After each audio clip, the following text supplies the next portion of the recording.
Powered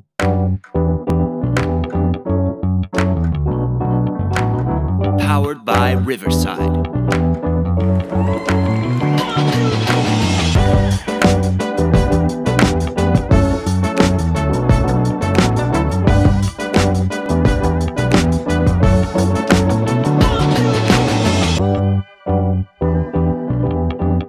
What's up, everybody, and welcome into a brand new episode of the Broken Wheel Bearing Podcast. I'm your host, Matt Codd, and man, oh man, we talk post-Daytona 500 today, live on air with all of you. Again, if you're tuning in, again, appreciate all the love and the support on our YouTube channel at the Broken Wheel Bearing Podcast. Every Tuesday, we'll be doing a live stream on that station, so feel free to chime on in.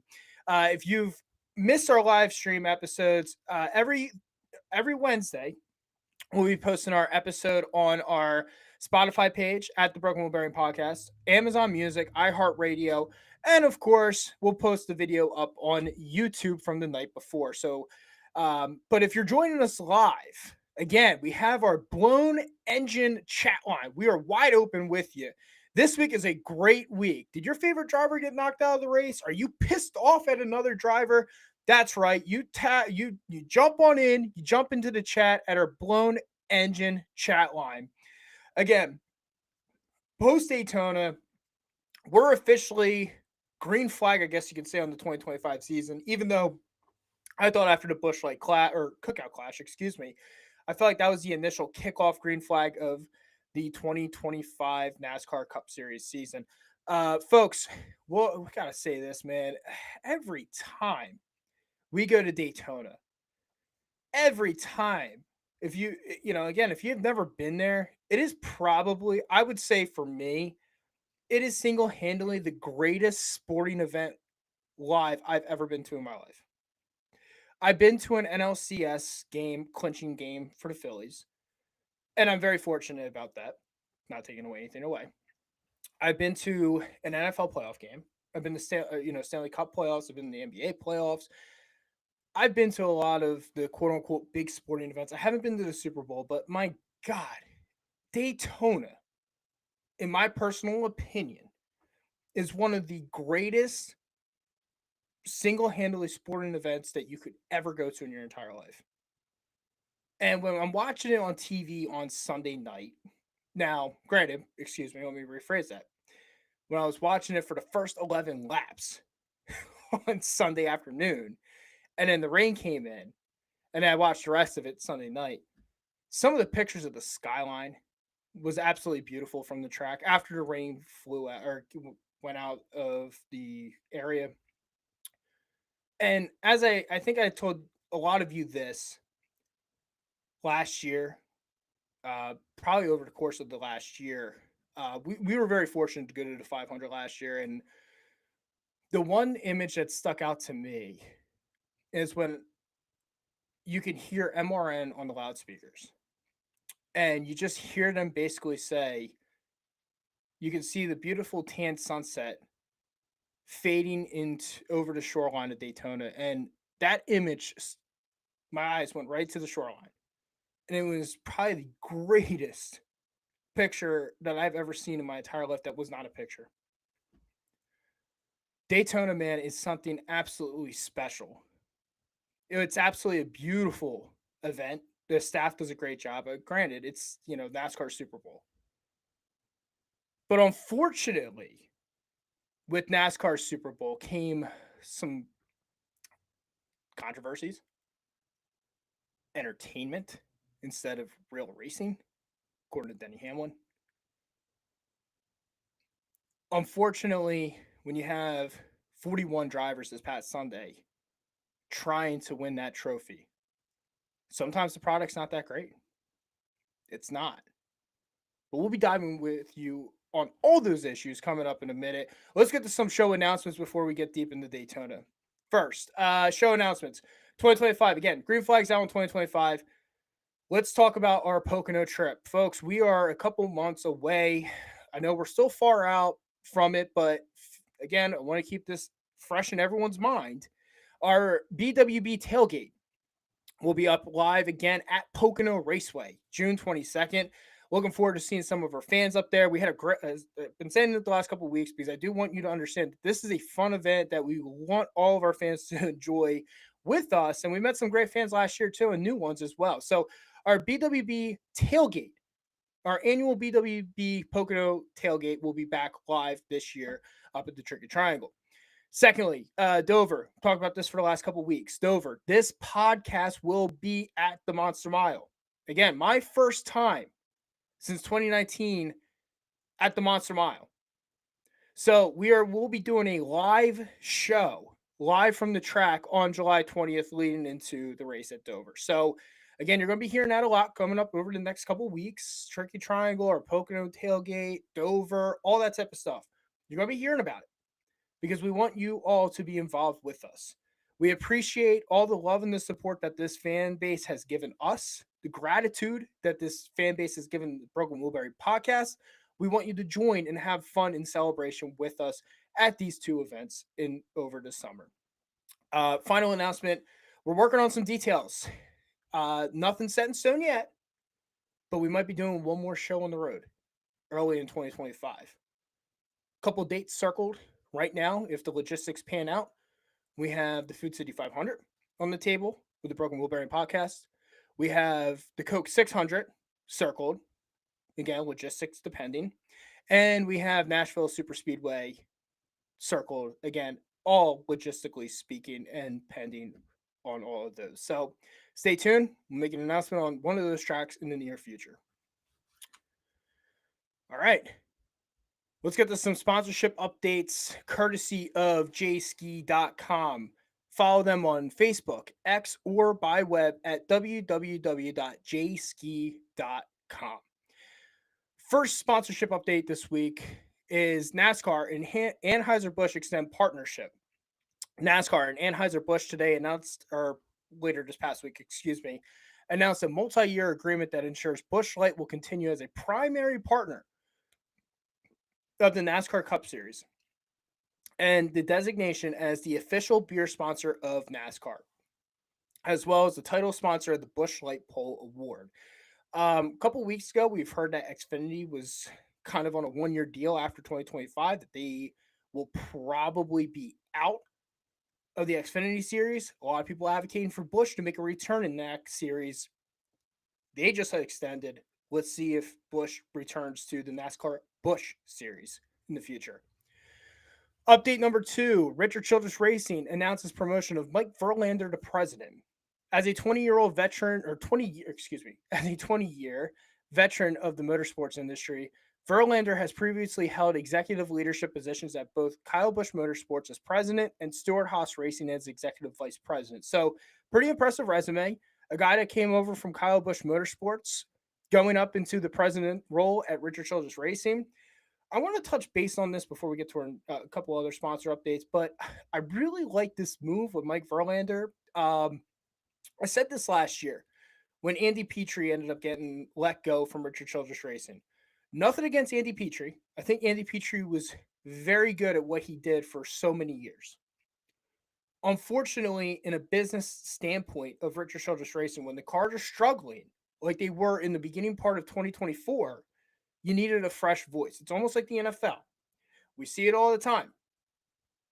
Coaches struggling. We need a new voice. And I felt like Richard Childress Racing did that with the release of Andy Petrie. They promoted Jason Alexander last year. And then now they bring in Mike Verlander and put him up as president of Richard Childress Racing. Again, Kyle Busch Motorsports was extremely successful. Very successful truck program. And of course, we know what Stewart-Haas Racing did in the NASCAR Cup Series. I got to see where Mike Verlander was in the Stewart-Haas timeline. But again, you're bringing in a guy into the leadership role that, to me, is going to be beneficial, and a guy that really worked well with Kyle Busch. At this point, I think Richard Childress Racing should be focused primarily on pleasing Kyle, giving him the right equipment in order to win races. Like the move, not just like it, I love Mike Verlander going to president RCR. Update number 3, Horizon Hobby returns to Front Row Motorsports. They will sponsor Zane Smith in 2 races. Those 2 races in 2025 will be at Kansas in May, and it will be at Dover in July. The company will also serve as a season-long associate partner of Zane Smith in the 38 team. Update number 4, NASCAR and Levy team up with Denali to recycle food waste at 2025 racing events. NASCAR going a little green. Maybe Lowe's comes back. No, I'm kidding. Update number 5, Greg Zipadelli named Vice President of Business Operations for Rhett Jones Racing. I'm not going to lie. When I first read this article or first read this headliner, I had to do a double take. I'm like, Greg Zipadelli, one of the best crew chiefs in NASCAR in the early 2000s, going to Rhett Jones Racing? Rhett Jones Racing obviously is the famous ARCA car number 30 in the ARCA series. Rhett Jones Racing did confirm the significant hiring of motorsports veteran Greg Zipadelli as the organization's vice president of business operations, effective immediately. He will work closely with team co-owners Mark Rett and Terry Jones to strengthen the organization's presence in the ARCA and other motorsports divisions, focusing on bolstering partnerships and fostering long-term growth. So I like the move. Every organization, they start young. Hendrick Motorsports did not start off as Hendrick Motorsports. They were All-Star Racing. But I do like this move for Rhett Jones Racing. They, it seemed like for a couple of years they were kind of doing a publicity stunt with Frankie, who we love on this podcast, Frankie Muniz. But at the same time, they were not getting the results that I think they were expecting once Frankie left. This is a good opportunity for a very young organization try to build an ARCA and try to move forward in the NASCAR if they pursue the Truck Series or the Xfinity or the Cup Series. Smart move by the organization. Update number 6, Kaz Grala to be Legacy Motorsport or Legacy Motor Club simulator and reserve driver. So Kaz Grala, we're going to see him head over to Legacy. Update number 7, Pitbull ending partnership with Trackhouse Racing. Saw a lot of posts about this one. I know a lot of people were very disappointed and kind of shocked, to say the least, that Pitbull was going to be exiting Trackhouse Racing. I'm a huge Trackhouse Racing guy. I think a lot of people on this, a lot of people who listen to this show, a lot of people who like us. I believe that Trackhouse Racing is kind of the front line of innovation, technology. Obviously, they got the STEM program. It kind of all started with Pitbull, right? Kind of all started with Justin Marks, started off with Pitbull. Pitbull kind of helped fund the organization. And for me, when I look at Pitbull leaving, it's like, damn, that's such an end to a great era.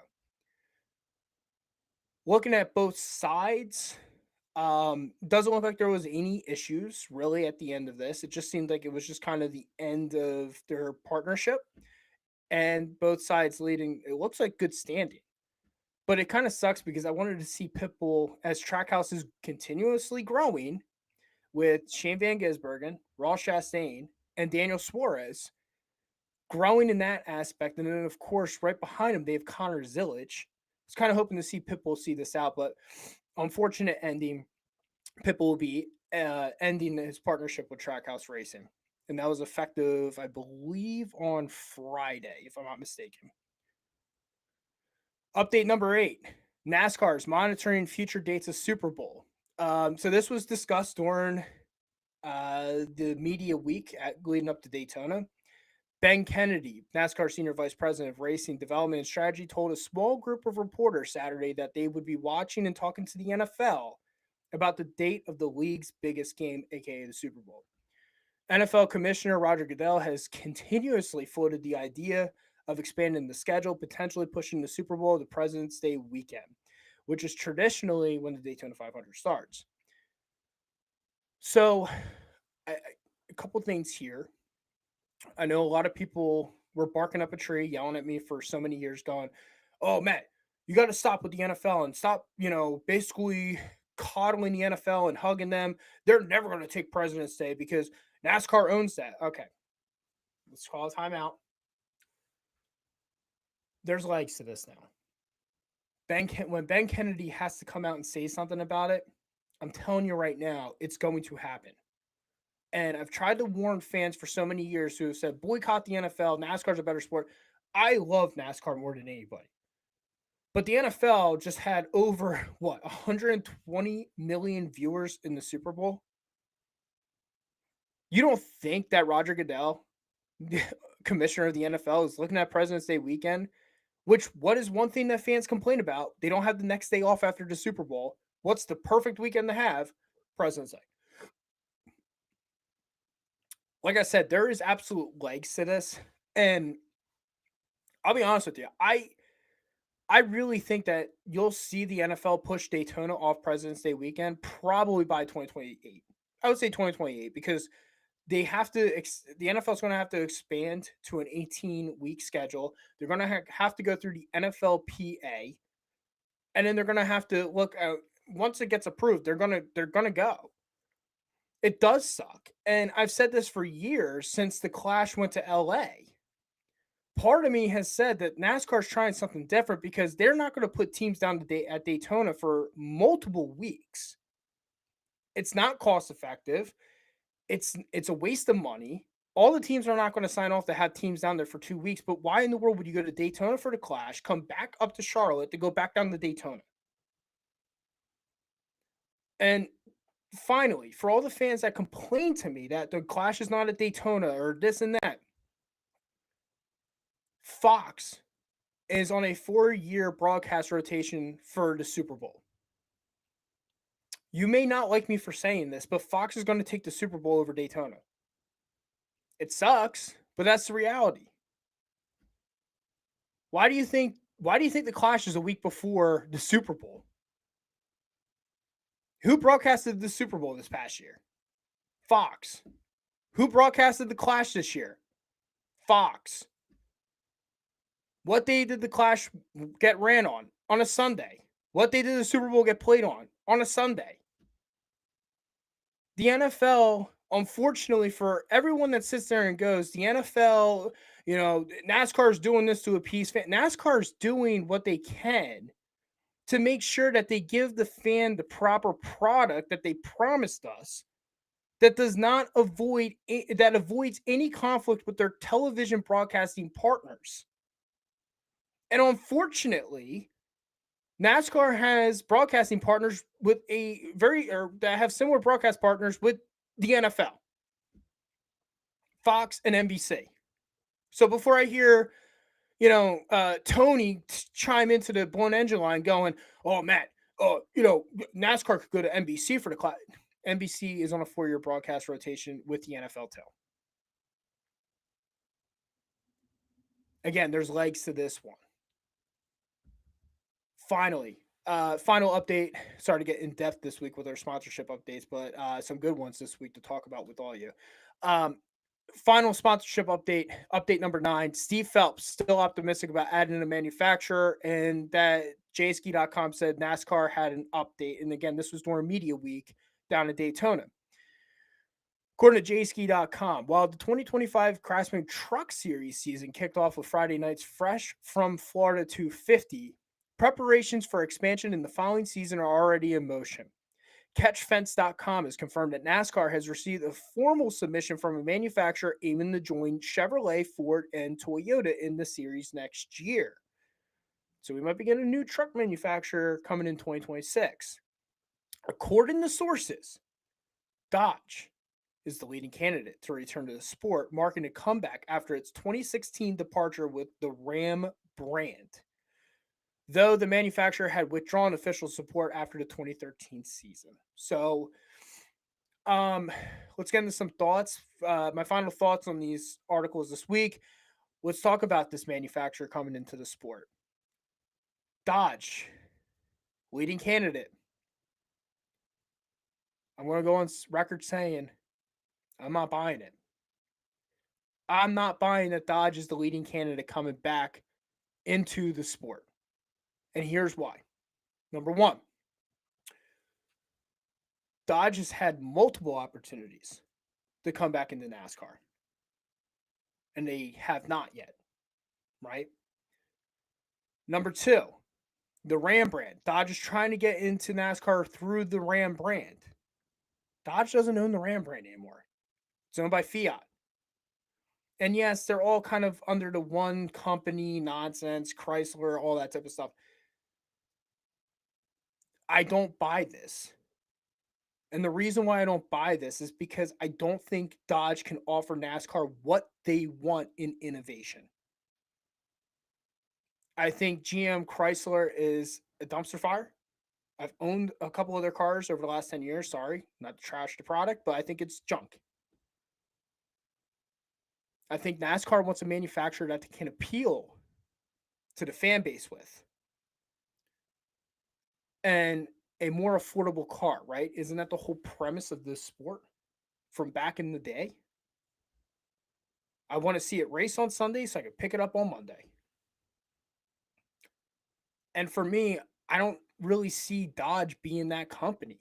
Yeah, maybe 20 years ago when they came back in with Ray Everham. But I feel like Dodge is essentially NASCAR's side piece. Everyone's probably hearing that and going, what is he talking about?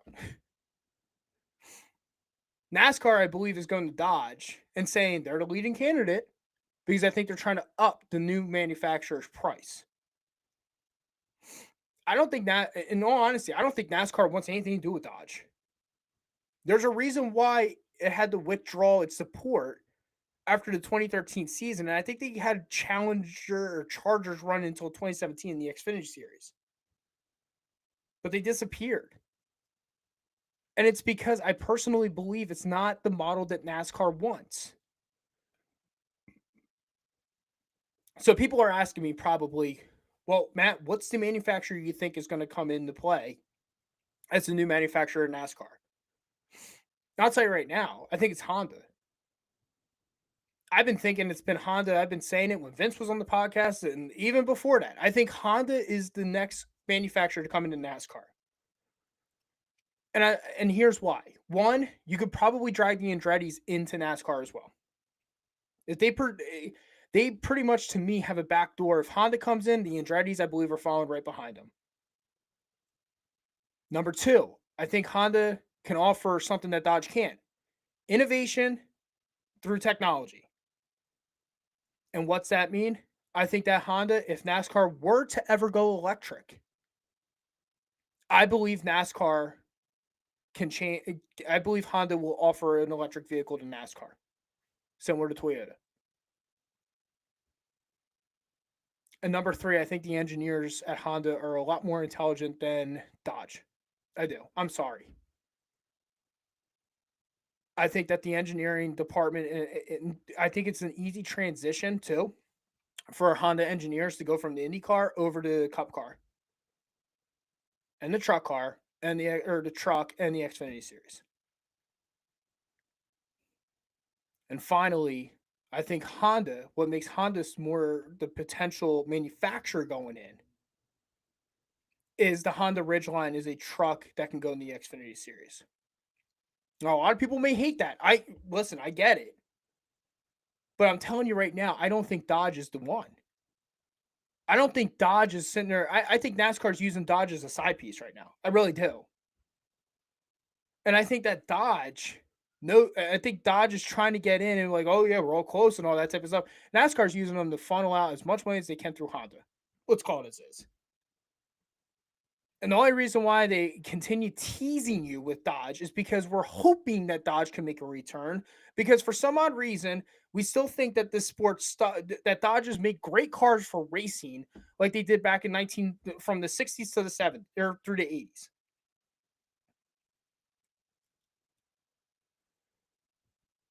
Dodge had a good run the last go around. Yeah, they won races with Bill Elliott. Yeah, they won races with Casey Kane, and they won a championship with Keselowski, and they won races with Ryan Newman. But for those four drivers that I just mentioned, there was a lot of failures with Dodge. And again, think about where the sport is probably heading. Whether you may not like it, and it's okay, but I think the sport is heading to more of an electrical component. And if you look at the manufacturers out on the street, who can offer that electrical component better? Dodge or Honda? Take it away. Again, all headliners courtesy of jski.com. Follow them on X X, Facebook, or by web at www.jski.com. Again, if you go on jski.com, every headliner I basically just mentioned and a lot of the writing all came from their website. Feel free to check it out at www.jski.com. So, all right, taking the green and white checker flag tonight on the show, and now, or excuse me, the sponsorship updates. Sorry, taking a quick break. Okay. Well, folks, we finally got into it. We're finally here into our Daytona 500 race weekend discussion.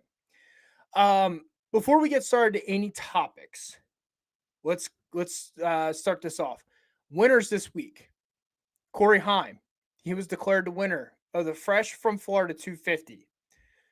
That was the truck race on Friday night. We're gonna get into details on that. Winners, continue with the winners. Butterbean Queen ended up winning the Ride the Dente 200. That was the Saturday ARCA Menards race. Saturday night, Jesse Love ended up winning the United Rentals 300 for the Xfinity Series. And then on Sunday, William Byron took home the checkered flag for the 67th running of the Daytona 500. So, again, a lot of discussion, a lot of topics coming out of this weekend. Let's get into some BWB discussion. We're going to kick things off with the Truck Series. And we're going to start off with Parker Kligerman and his disqualification. And I think a lot of people... So Friday night, I'm watching this race. And first of all, I was so happy for Parker, who crossed the start-finish line. I believe a couple of pages said it best. I know Birdies and Burnouts and, Full Throttle Media, a couple others, basically, Loose on Entry, a couple others basically said it best. They were just like, listen, Parker is a very rootable driver, right? Like, he doesn't have the flashiest equipment. He's a media member. And he just gets to take, he gets to do what he does and loves to do. And it's really relatable to the blue collar worker. And I think a lot of people really root for Parker Kligerman for that reason. I do, for a fact. I always root for Parker. So Friday night, he crossed the start finish line. I turned it off. I said, you know what? Awesome. Let's go to bed. Great start to the racing weekend, right? After the duels. Wake up Saturday morning, phone's blowing up. Multiple pages on Facebook, multiple of them, as I mentioned, sitting there talking about the disqualification for Parker Kligerman and how Corey Heim becomes the winner of the truck race on Friday night. First response for me, bullshit. You gotta be kidding me. Again? What does Parker Kligerman have to do to win a race in the NASCAR Cup or in the NASCAR Top 3 Series?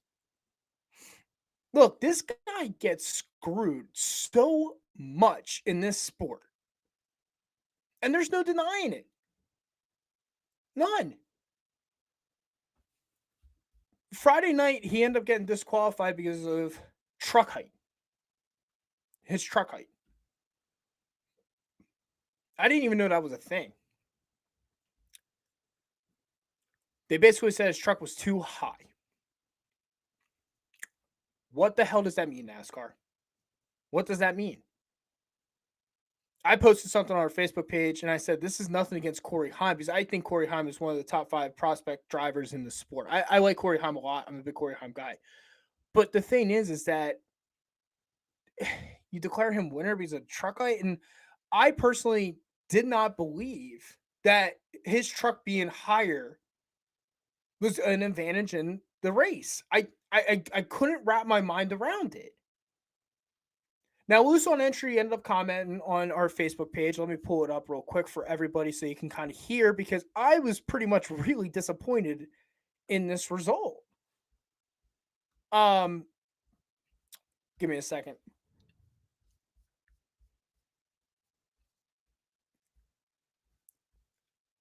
So, Loose on Entry, he basically wrote to us, basically after I pretty much ripped about NASCAR never letting Parker Kligerman win a race. And again, I was very upset with the truck height. I said, there's no, again, honestly, I thought there would be more drag going underneath the car or the truck if the truck's sitting higher. Loose on Entry basically said this on our post. He goes, while I agree with a lot of what you just said, I also have to look at it from the point of it. If you're going to look at an advantage, you got to do it somewhere besides ride height, as that's an area so easy to get busted because of the templates and tech. It's very clever in the aspect of getting more travel out of the shocks, allowing the rear of the truck to drop, getting that spoiler out of the air, decreasing drag. But it's a way to hard to calculate the weight of fuel as the race goes on, especially if you do a lot of drafting and don't burn as much fuel as you thought. So, pretty interesting perspective because, like I told you, I thought the height of the truck would actually decrease acceleration because now you're allowing airflow underneath the truck, and you could end up slowing it down.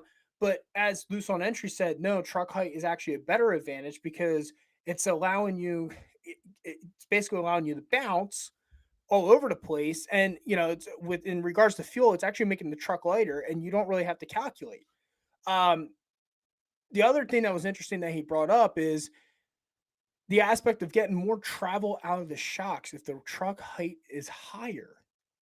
So that was pretty interesting for me because, like I said, I was in the perspective of it affecting you in regards to more air getting underneath the truck. But once again, NASCAR, I and I want to say this on air. I don't think that NASCAR wants Parker Kligerman to win a race. I just don't. I want to say this too.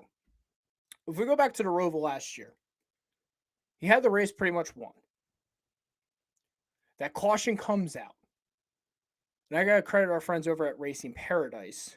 They had the freeze pan when I flipped out. The lights did come on before he did cross the start finish line. So I give NASCAR credit there. But I've also seen NASCAR also let them get to the line before they throw the lights on, and especially this past weekend.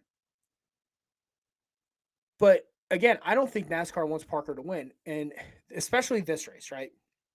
I think NASCAR ended up pulling a truck height penalty because they don't want their TV broadcaster winning the race to impact the point standings at the end of the year in the truck series. That's how I feel. Corey Heim finished second. All of a sudden, this penalty comes in. Well, Corey Heim's in the contention for the championship run in the truck series. He just is. The other thing, too, is again, I've seen over the course of time many things that have gone on with Parker Kligerman when he's on the verge of winning that a lot of other teams have gotten away with. Again, I look back at the Roval. And when I see what happened with the Roval last year, as Racing Paradise said, and they showed the picture, NASCAR was right to pull the flag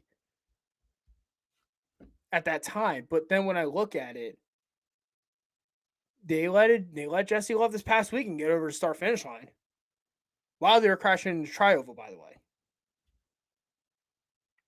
Again, I don't think NASCAR wants Parker Kligerman to win races. It's bad for the sport. He's not in contention for the points. He's a broadcaster. They like him where he's at. Broadcasting. Absolute bullshit call by NASCAR this weekend with the truck height. All right. So that was on Friday night, right? We all wake up to disappointing news. Saturday, for the most part, I thought we got an excellent Xfinity race. Round of applause, by the way. Let me pull up the round of applause. Let me pull up the round of applause right there.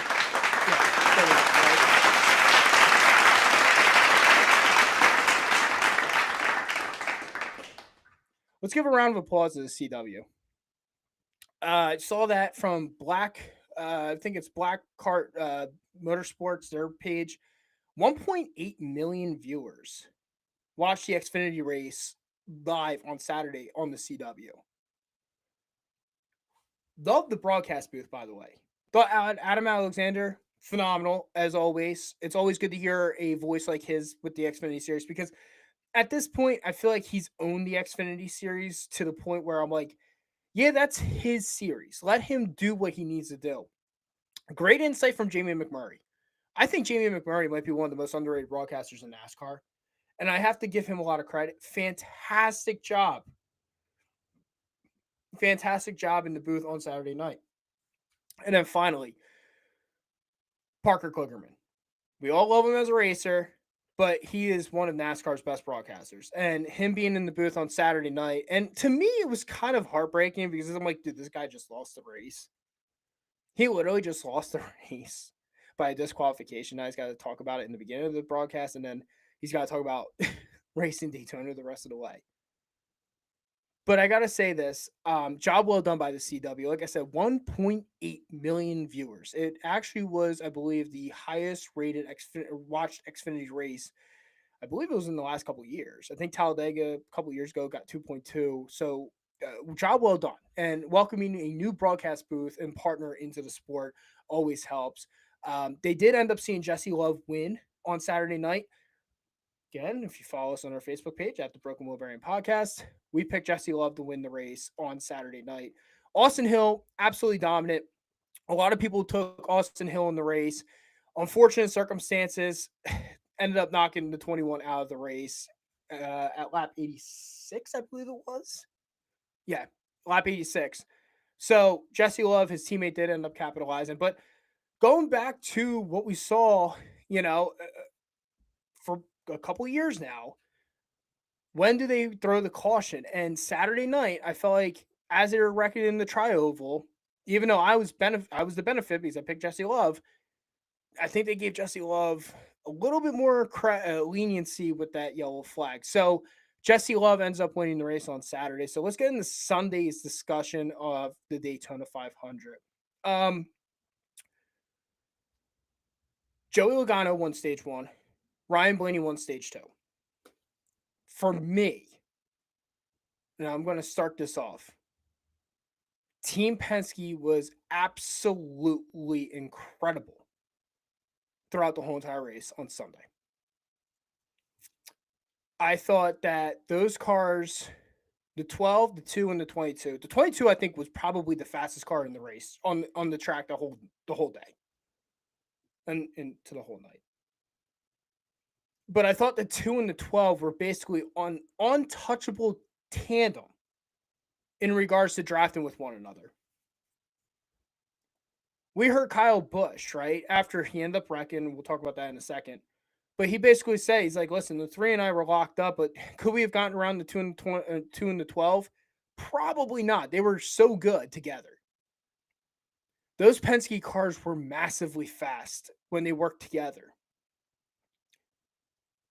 I actually thought at the end of stage 2, I kind of texted a few people within my inner circle, and I said, after stage 2 was over, I mentioned that there's Chase Elliott and Ryan Blaney. Even though one's in a Chevrolet, one's in a Ford, the two of them draft extremely well together.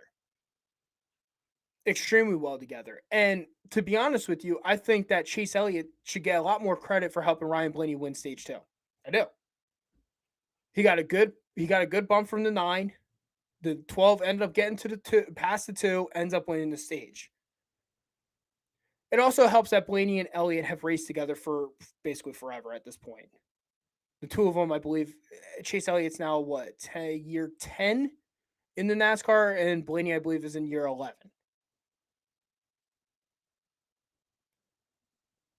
But every time we go to a super speedway, what are we waiting for? The big one. We're always waiting for the big one. But before we got to the big one, we did have a wreck earlier in the race where Logano got to the line and he had an issue. And from what I understand is that a piece of plastic or a plastic bag ended up getting into his throttle body.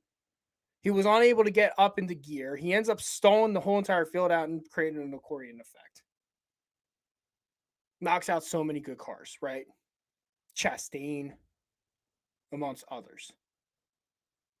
I know Helio Castroneves got knocked out, but real quick, side topic. Helio Castroneves. Okay, let me talk about this real quick before we get into the next topic.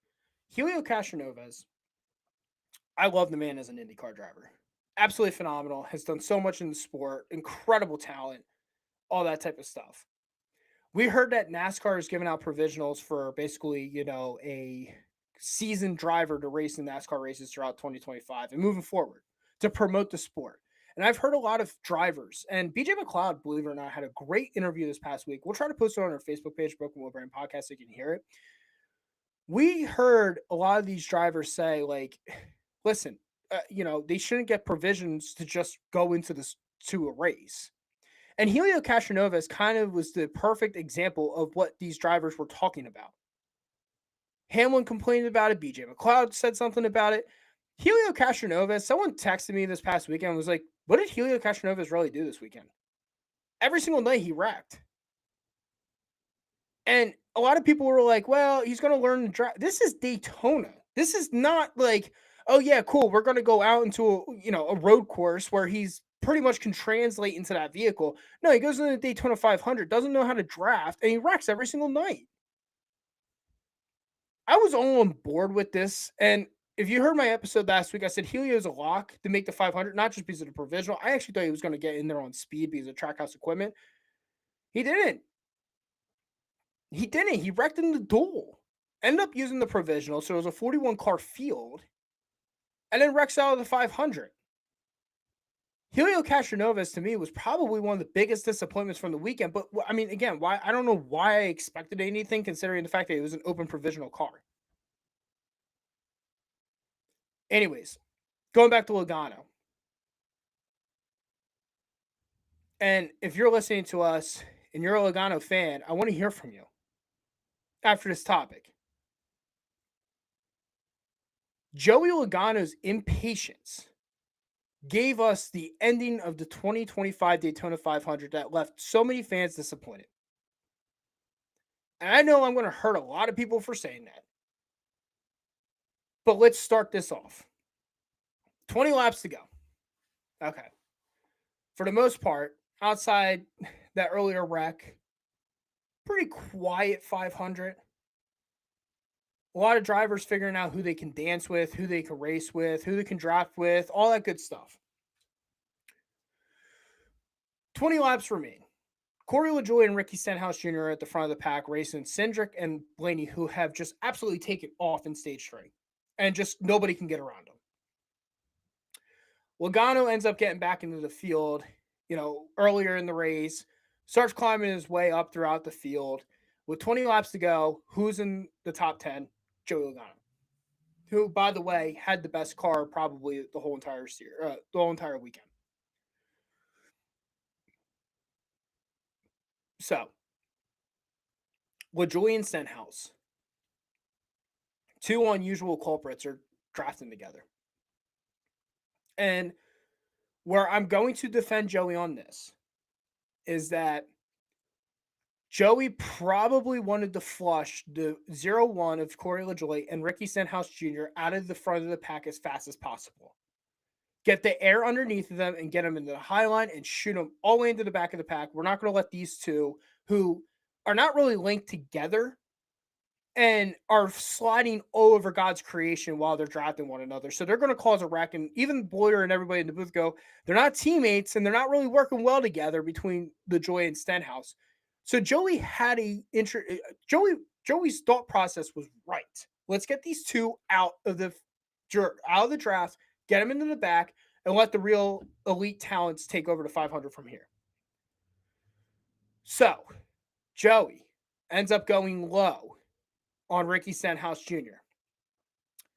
Where I'll blame Stenhouse on this one is that Stenhouse went down to block Joey Logano, which, let's call it as is. It's Ricky Stenhouse Jr. There's no ifs, ands, or buts about it.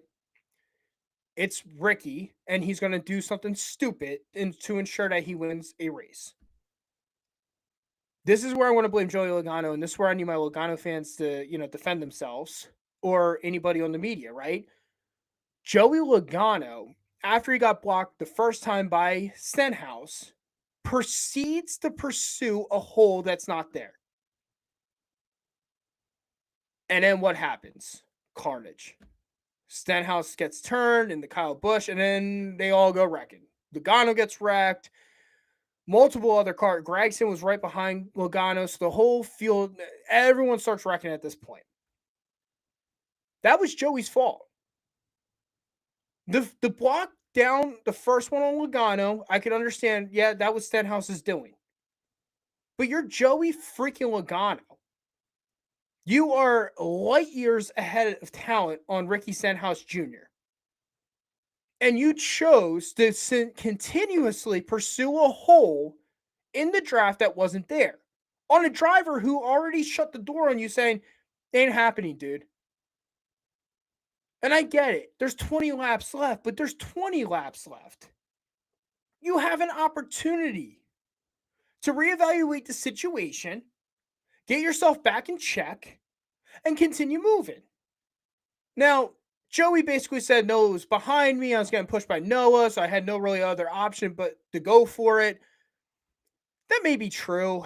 And it's hard from the camera angle when we saw the wreck, right? Because it's like, for me, sitting at home, I'm like, I don't think Noah was really on top of you pushing. But at the same time, I can understand it's tough from the angle, right? But you're Joey Logano. Get out of it and ride around and get around Ricky Stenhouse Jr. Form another line to get around him.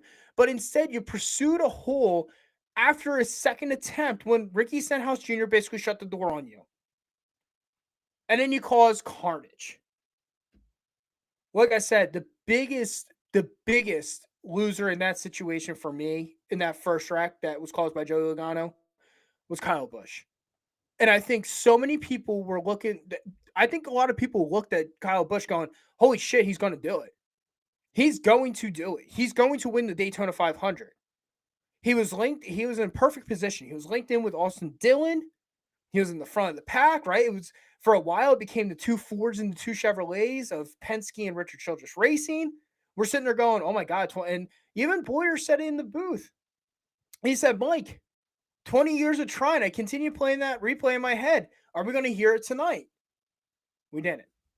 We didn't because of Joey Logano's impatience.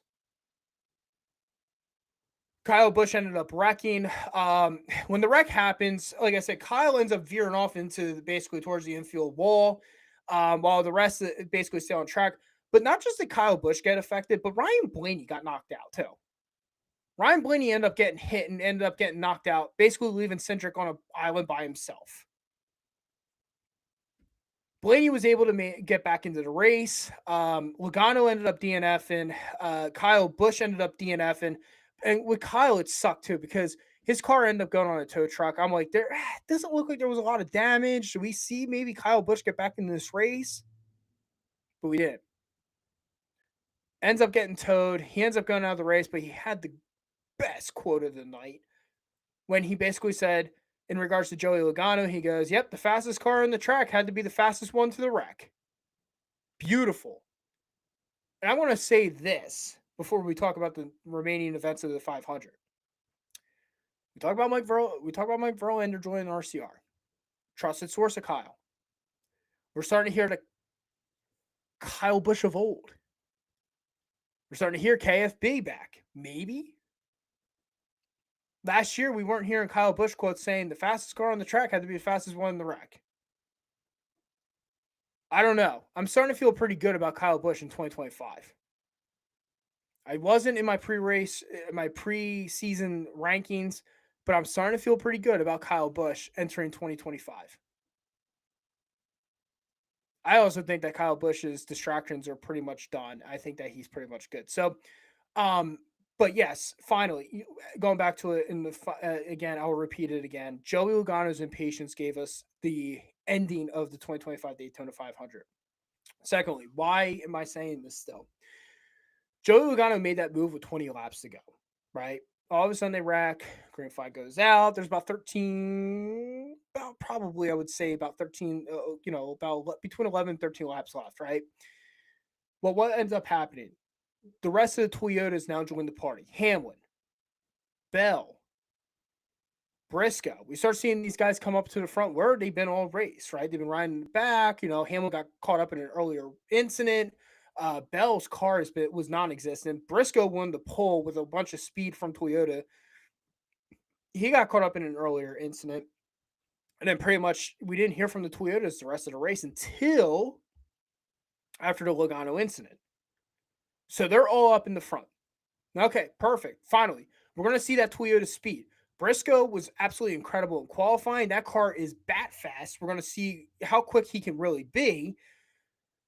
And then what? 2 laps later, Bell gets out of line. This was the problem with Bell and same with Bubba Wallace. Bubba Wallace and Christopher Bell's cars were absolutely loose in the draft. They were sliding and slipping and weaving all over the place. Cole Custer ends up giving them a push, but the car gets loose. Cole Custer puts him in the wall. And then all of a sudden, what happens? Christopher Bell comes right back onto the track, ends up taking out Ryan Preece and Kyle Larson. Preece ends up flipping upside down, ends up wrecking. So we had another caution. Shout out to Ryan Preece, number one. Ryan Preece has got to look at Daytona and go, I'm never going there again. What the hell is up with this track and me? In all seriousness, I'm happy that window net went down. A damn shame too. I mean, Ryan Preece had a lot of speed during Speed Week, and I mean he led a couple laps in the 500. But I'm like, he was a pretty good for me. He was a pretty good pick. I'm like, yeah, I can see Preece winning this RFK car, all that type of stuff. Also involved in that wreck was Chase Elliott again, who got involved in almost every single wreck at the end of the race. Brad Keselowski was also involved in that wreck as well. So, and same with Eric Jones. Eric Jones basically was riding along with Ryan Preece. Preece's car basically did a wheelie down the backstretch into turns 3 and 4. Airborne took it, flipped it. Window net went down. Ryan Preece was safe, but yeah, I mean that kind of all stemmed, and again with the urgency that occurred, because if we're doing urgency with 20 laps to go, hell, we're closer to winning this damn race. I'm going to win the damn race, and I didn't think Cole Custer did anything wrong. And I know a lot of people were blaming him for wrecking Christopher Bell. I didn't think Custer did anything wrong. I really didn't. I thought Cole Custer was actually, it was Christopher Bell who got loose. And then he went into the wall, and like I said, the rest is history. Finally, we go into overtime. Green, white, checkered. And I'm not a fan of green, white, checkered on super speedway, right? Think about how long it takes them to get up to speed at a super speedway track. And it's just not enough time for me to end up getting to speed and in order. So by the time they get up to speed, all of a sudden they're taking the white flag, and then that's it. The race is over. No, I need like 2 more laps for them to get up to speed. And then I really want to see them really race it out. But as NASCAR does, NASCAR rules, green, white, checkered. Coming around, right, to the white flag, Hamlin and Austin Cindric absolutely were incredible in that last sequence. Riley Herbst ends up spinning out in the tri-oval. Or not spinning out. He ends up saving it. And I'm going to tell you right now, that looked like a rally car, dude. I got to give a ton of credit to Riley Herbst there. Absolutely rally card into the tri-oval and then out, no caution. And you heard Hamlin basically say he thought there was going to be a caution there. They're going into the backstretch now, right? Everyone's beating and banging. Briscoe comes flying up, ends up nailing Hamlin. Cole Custer ends up getting loose. He gets into Hamlin. Everyone starts wrecking. Everyone in the front of the field ends up wrecking. And finally going into the checkered flag, who prevails after the wreck of the backstretch? William Byron. And I remember my mouth drop and go, where the hell did he come from? Where did he come from? And if you look at the replay, William Byron was probably the third car on the top line. Very easily could have been caught up in the nonsense, but didn't get caught up. Him and Reddick and Jimmy Johnson did not get caught up. They get through the wreck. William Byron ends up winning this race, the 67th running of the Daytona 500. So back-to-back Daytona 500 wins for the 24 car. Final points from the 500. One, NASCAR, absolutely inconsistent this whole weekend. And we talked about the caution flag. I'm going to say this before someone goes, well, Matt, why didn't you? I'm all for racing back to the start-finish line. I'm all for racing back to the checkered flag. I'm all for that. But the problem is NASCAR has shown their trigger fingers to sit there and light the flag up, a caution flag up as soon as possible, right? Honestly, if you watch the end of that race, Byron, Jimmy, and Tyler Reddick look like they just kind of like lowered the speeds. Because they probably were so ready for that caution that they were like, you know what, we're not going to race back to the line. They're going to throw the caution. Never threw the caution, though. And I want to be honest, if I was Tyler Reddick, I'm like, there's no caution. I'm going to race this back to the line. Inconsistent by NASCAR because, again, like I said, Saturday, caution flag went on. Thursday night, dual race number 2, caution flag went on as fast as possible, taking away Eric Jones's win in the dual race to Austin Cindric.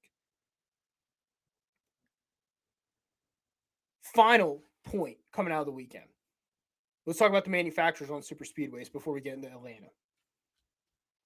1, Toyota and Ford were absolutely fast this whole entire weekend. Toyota and Ford were absolutely fast. There's no ifs, ands, or buts about it. Ford was especially faster than Toyota. Toyota had the speed. Toyota could not draft. Toyota cannot draft at all. They're not good at it. They're all loose, all that type of stuff. Fords were in sync and with speed. Chevrolet, to me, this past weekend was probably the slowest out of the 3 manufacturers. But for me, I said this on their Facebook page at the Broken Wheel Bearing Podcast. I'll say it again. Chevrolet capitalizes the most. The Chevrolet drivers capitalize the most on the quote-unquote, using a football term, the 50-50 balls. And when you sit there and ask me, well, what's a 50-50 ball? It's when a wide receiver and a cornerback go up for the ball, a wide receiver comes down to it. Even though the cornerback made a great play. That's Chevrolet on these super speedways to me. They always capitalize with the 50-50 ball. And like I said, going back to Toyota absolutely, in my mind, Toyota could not draft to save their life. We saw Bubba Wallace. Bubba Wallace was leading this race. He had Chase Elliott and William Byron behind him in a good portion of the high line. And for me, Bubba Wallace was very loose. Christopher Bell was very loose, causing that second caution in that last 20-lap sequence. Again, Toyotas and Fords, absolutely fantastic with speed. But Chevrolet could end up pulling off the 50-50 ball. And again, William Byron, your 2025 Daytona 500 champion. So I saw William Byron's win last year at Daytona. Last year, I think it was a little bit more impressive than this one. This one was just, hey, I'm going to avoid the wreck, and I won the race. For real, it was. But going back to it all, Joey Logano's impatience on Ricky Stenhouse Jr., where, again, I agree with the philosophy, flush the joy in Stenhouse out. Logano's impatience gave us that victory on Sunday. All right. Damn, Daytona's already over. It sucks. For how many weeks, how excited do you get waiting for the Daytona 500? And there's fans that probably waited the whole entire calendar year for the 500. And here we are. It's already over. And now we're on to Atlanta. All right. Speaking of Atlanta, like I said, we're on to Atlanta this Sunday at 3 o'clock on Fox. Ambetter Health 400. What is this now? The 7th overall race at quote-unquote Atlanta Super Speedway, right? Atlanta Super Speedway. Last year's race winners. Daniel Suarez won the spring race, the spring race, on a remarkable finish at the line between him, Kyle Busch, and Ryan Blaney. In the spring race, I did it again. I'm sorry. In the fall race, Joey Logano ended up winning it for the first race of the 2024 Cup Series playoffs. Let's give you some picks as we head into Atlanta. Again, Atlanta Motor Speedway is before we get to our picks, Atlanta Motor Speedway is kind of an interesting racetrack at this point. I thought when they did the repavement, they put the plates on it, I'm like, damn. And the higher banking, I'm like, damn, this is awesome. This is absolutely incredible. I would love to see this. I'm happy to do this with Atlanta, right? Atlanta got kind of boring, got kind of stale, got kind of boring. But Atlanta turned it into a restrictor plate track. It became fun. Now, the problem is the last couple years, right? You started seeing the track kind of fade. The weather in Atlanta has been absolutely destroying the track, the high humidity, the high rains. We're probably a year or two away from a repavement already. I would say probably, right? Like we've this is going to be our seventh race on the new surface or the new track, quote unquote, and the surface is absolutely. I thought last year in the fall, especially the fall race, I thought the surface looked like complete garbage at that point. And again, the sprint race will not get knocked because I thought the surface started fading in the spring, but the sprint race won't get knocked because we had one of the closest finishes in NASCAR history between Suarez, Hamlin, and or Suarez, Blaney, and Bush. But like I said, I think we're a couple years. I think we might be one more year away from a repavement just because of the weather conditions at Atlanta, and that's why the older surface just got beaten up for so many years because of the weather conditions down at that track. If they're going to keep it as a restrictor plate, they're going to have to continue repaving it. Now, they may end up having that in plans already. I haven't seen anything, but again, they may end up having that in the plans. But not fixing Atlanta Motor Speedway's issues. Let's get some picks in this week before I let you all go tonight on this episode. We're going to give you 4 picks this week. First pick, we're going with Ryan Blaney. So again, according to driveraverages.com, if you have not looked at driveraverages.com yet, I don't know, and you listen to this show, I don't know why you haven't. These people are fantastic in regards to averages and data and everything they've done over the last couple of years. It's quicker math than what I usually do with the Broken Wheel Bearing Podcast analytics. So we're going to kick it with driveraverages.com this evening for our picks. And again, first pick this week, Ryan Blaney. Ryan Blaney in the 6 Atlanta races on the repavement. He's had 3 top 5s and 5 top 10s. So he's only had one finish below 10th since 2022. 0 wins, but he was very close to getting win number 1 last year in the spring against Suarez and Bush. Suarez just knocked him out a little bit closer to the line.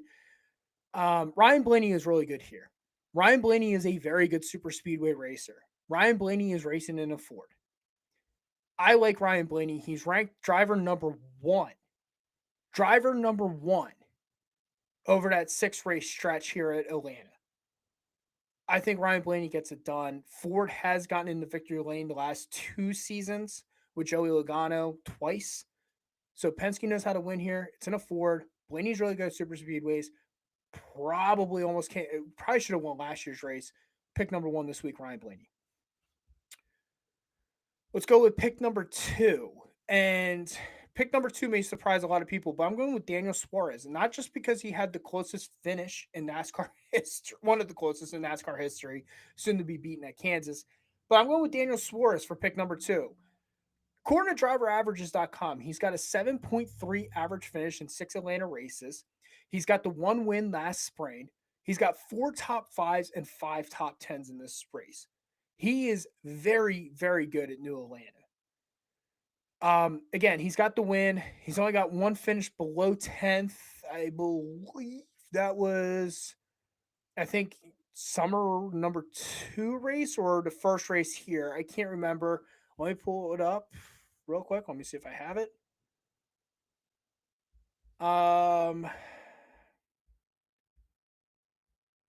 Give me a second, folks. So March 2023. So the sprint race of 2023, he finished 29th in the race. He was involved in a wreck. But here's what he has done over the last 6 Atlanta races on the repavement. Last fall, he finished runner-up to Joey Logano in this race. He won the race in the spring last year. He finished second here in July of 2023, 29th in the spring of 2023 because of a wreck. And then in 2022, he finished 4th and 6th. So Daniel Suarez is very good. And I think the win, obviously, a lot of people are like, oh, man, he got kind of lucky and all that type of stuff. He usually runs in the front. And my saying is, if you can run in the front, you get better luck running in the front than in the middle of the pack or in the back of the pack. Daniel Suarez, pick number 2 for me. So Blaney 1, Suarez 2. Pick number 3. Let's go with let's get some dark horses in here. Let's go with Austin Cindric. Yeah, let's go with Austin Cindric. Austin Cindric in the 6 races at New Atlanta, he's got 2 top 5s, 3 top 10s with a 12 average finish at this track. Let's go through his driver log real quick with all of you. Sorry, folks.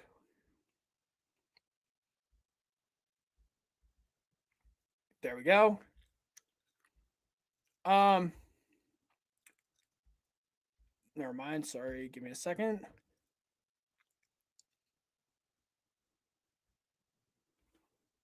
We can get up and running.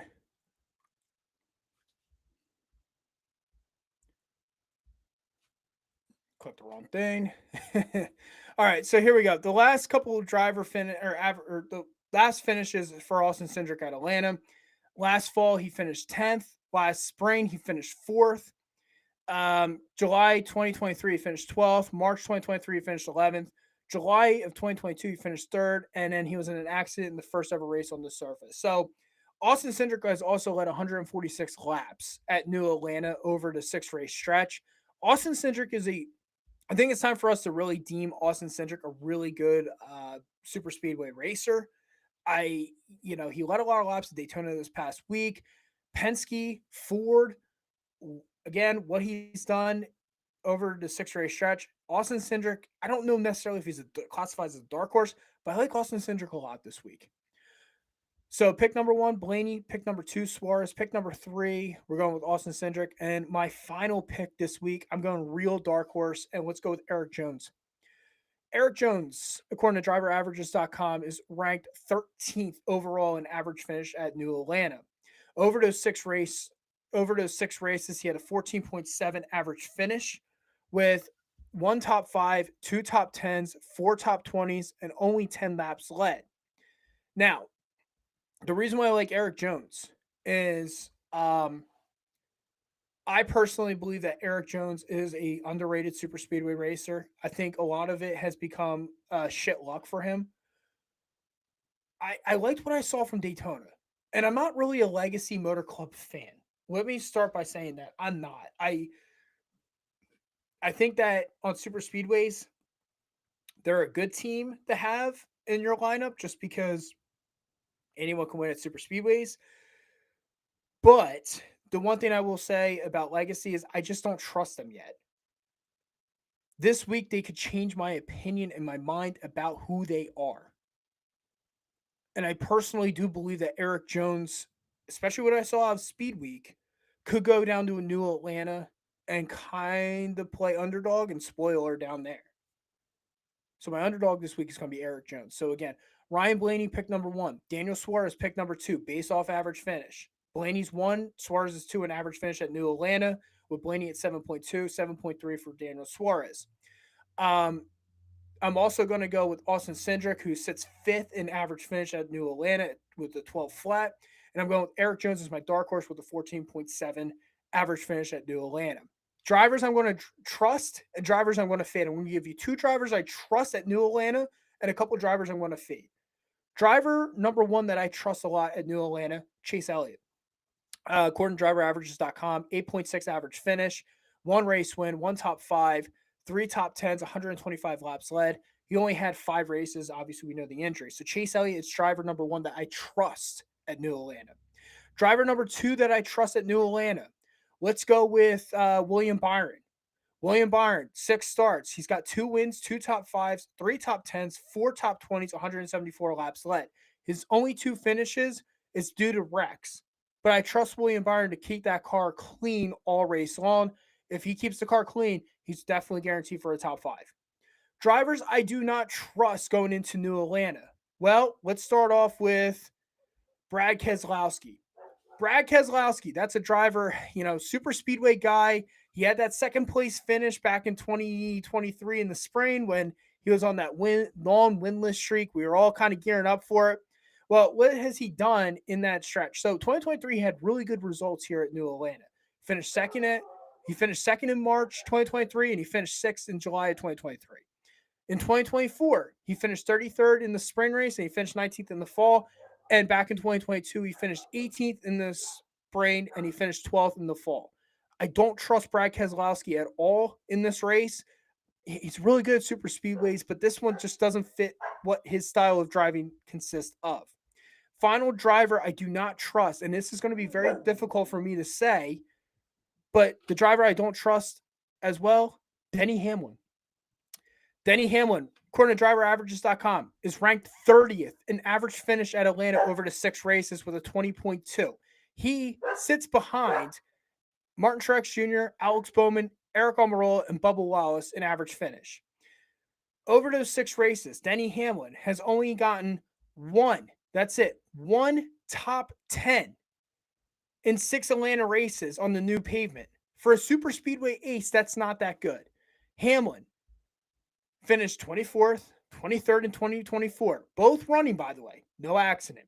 2023, he finished 6th. He finished 14th, both running. And then, of course, in 2022, he finished 29th in the spring with an accident and a 25th in the fall. So drivers I trust this week is Chase Elliott and William Byron. Drivers I don't trust is Brad Keselowski and Denny Hamlin.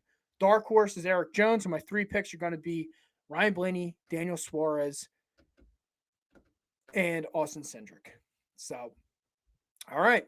So before I wrap up tonight on tonight's show, I got to give one special shout out. And let's start off with the clapping once again.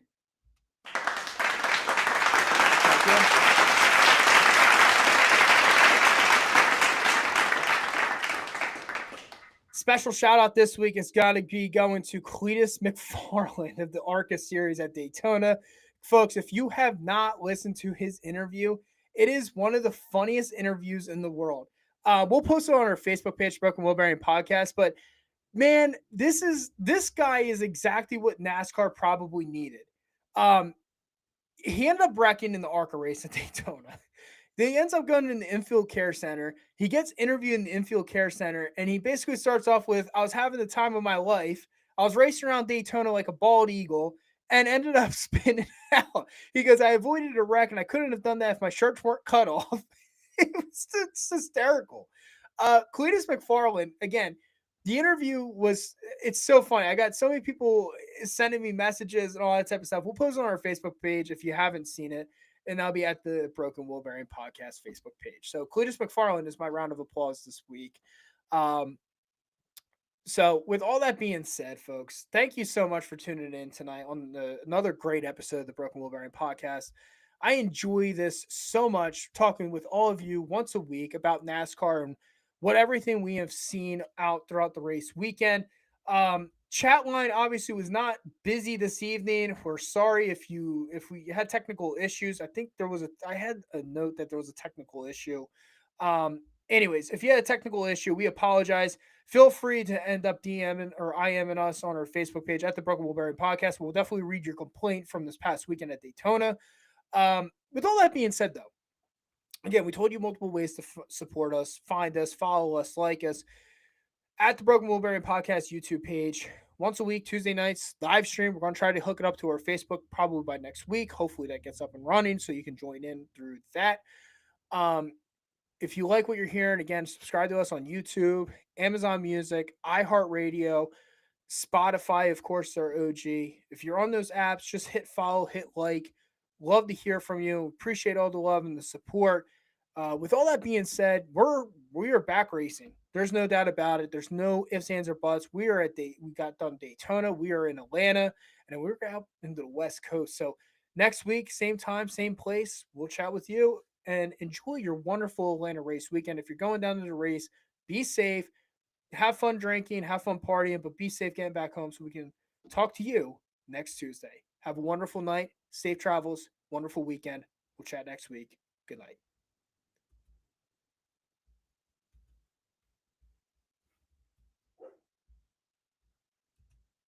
Will you tell Mr. Dennett that Ricky Bobby is my best friend, and it's shaking big time.